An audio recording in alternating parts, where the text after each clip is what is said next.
Welcome to the Creative Crafters podcast. And I have a very special guest today, and that is Kristi Ann. And she is just an amazing crafter that you are absolutely going to love. So, first question for you, Kristi, and welcome. Please tell the listeners who you are and all about your company. Okay, so my name is Kristi, and I'm a blogger over at svgnation.com. So, as you can probably tell by the name, I really focus on specializing in SVG files, which are the files that Cricut crafters use. So pretty much at my site, you're going to find tons of free files that you can use with your Cricut, and it's going to range from files for making shirts to different card designs, box designs, lots of different paper crafts. And I just keep learning how to do new things with the Cricut and paper, so you never know what you're going to find on there. Yeah, so how did your company develop? Like, where did you start? Like, how long ago was that? So I started during COVID kind of slowly. Before I started this, I actually worked for some bloggers. They were travel bloggers. And so I worked for them. They taught like courses on how to blog. And so I pretty much ran the course side of their blog, kind of answering questions about blogging and all of that. So blogging was just kind of something that was really cool to me once I learned all about it, and really neat that you could run your own business from home with your own hours.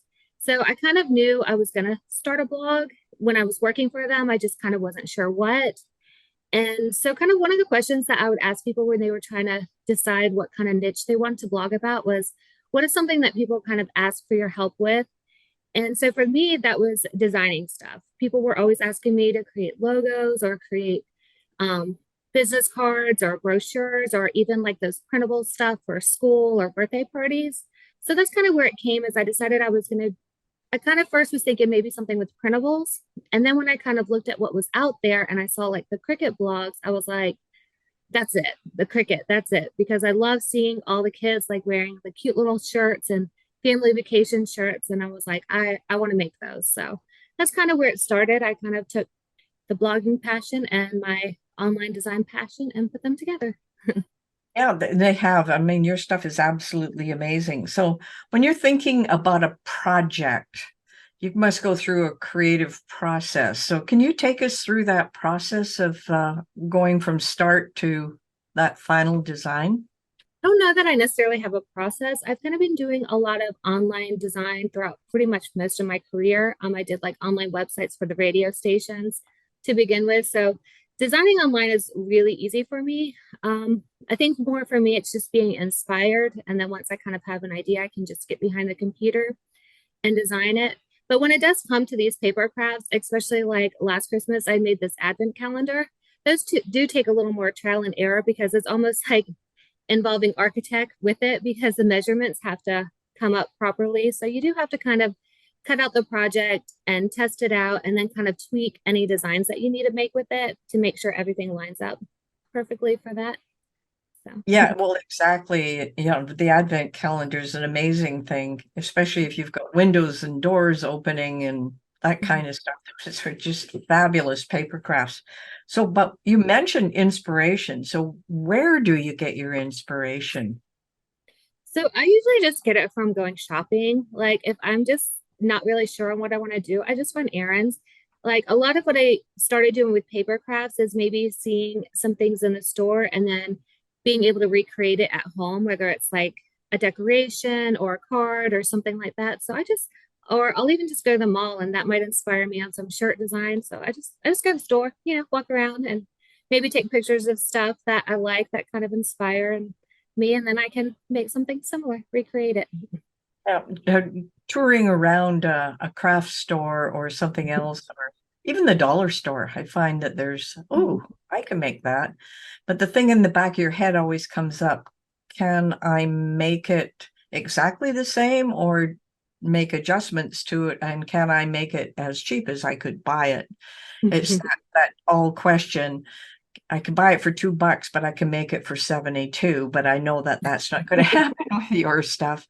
So when you Yeah. see something that you take a picture of, for example, um, what sort of things do you do in order to recreate and make it your own? I definitely will make the design different. You don't want anything to be the exact same.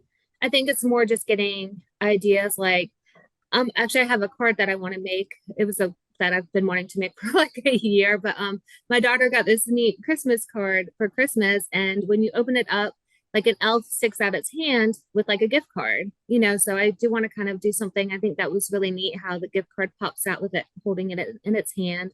So, you know, I'll take something like that, but you know, obviously make it my own. So if I was still going with the Christmas theme, I probably wouldn't use an elf to do that, you know, but I would find a cute way maybe to use like a polar bear or a panda that does something similar. Or if it was a birthday card, you know, you could even take a cute animal to do something like that. Yeah, that was listeners, if you've not seen it, last year's holiday crafts, Kristi had done some photo props that were just absolutely adorable. So that might be something you want to go and take a look at a little later.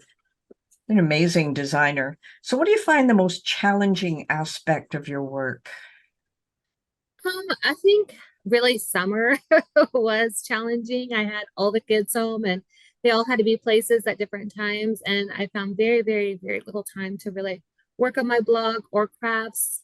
But I did find it was okay. I think a lot of people don't craft as much during summer too, but I am happy to be able to get back in it. I'm excited to put up some new designs. So I do have a lot of new designs coming, but over the summer, there was maybe a handful of things I was able to do. So that was a little bit challenging working around that, but it all worked out. Is that back to school syndrome? We all have it as crafters as well because, oh, I Mhm. can hardly wait to go and design stuff. So have you got any great designs coming up that we should be aware of? So I actually I just recorded the video, so it should be up soon. But it's going to be a Halloween wreath and it's layered. It's a paper craft layered. So really, I think it only takes 6 sheets of cardstock, but it looks really, really cool.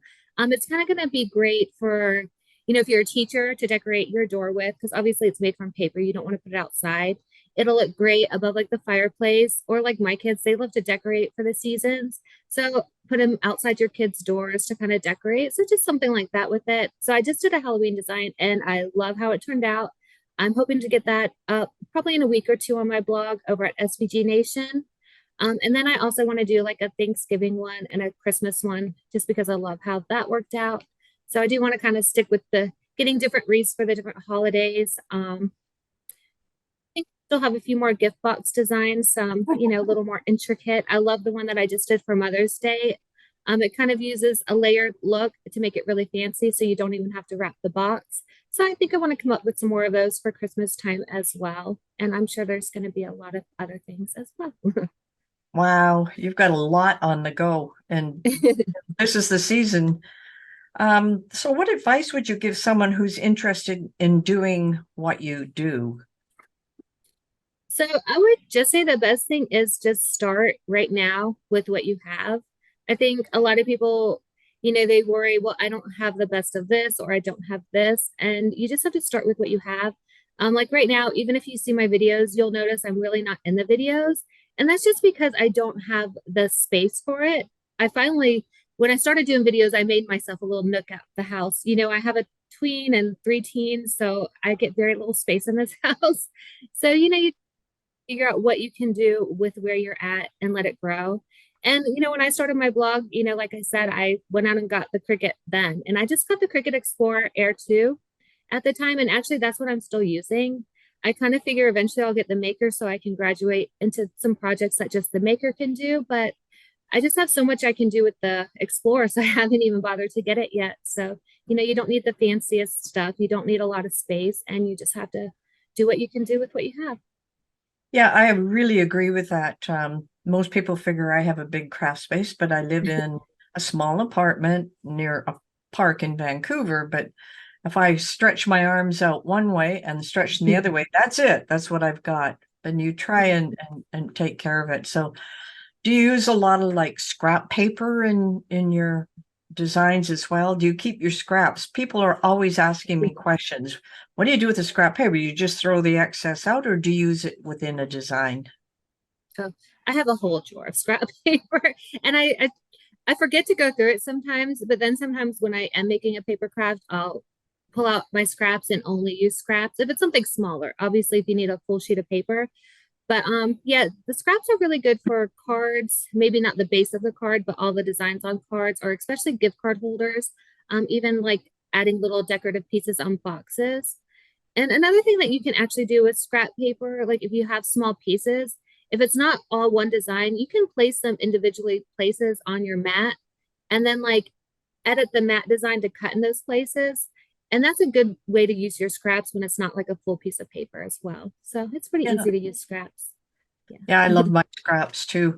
Now, I have one question. This has to do with paper. And do you have a favorite type of paper that you use, say, for card making?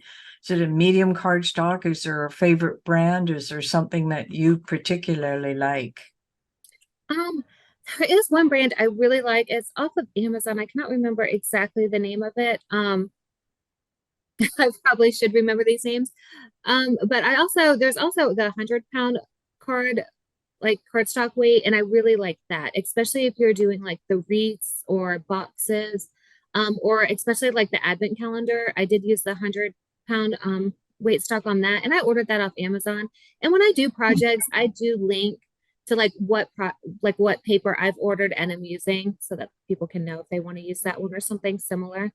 But sometimes I use like a 65 pound weight, but I do think with more structure based, I prefer the 100. Yeah, it's a little sturdier when you're doing the cards and those different things. That's really good to know that you have your supply list link so people can get the same materials you're using to get the same effect and the same design.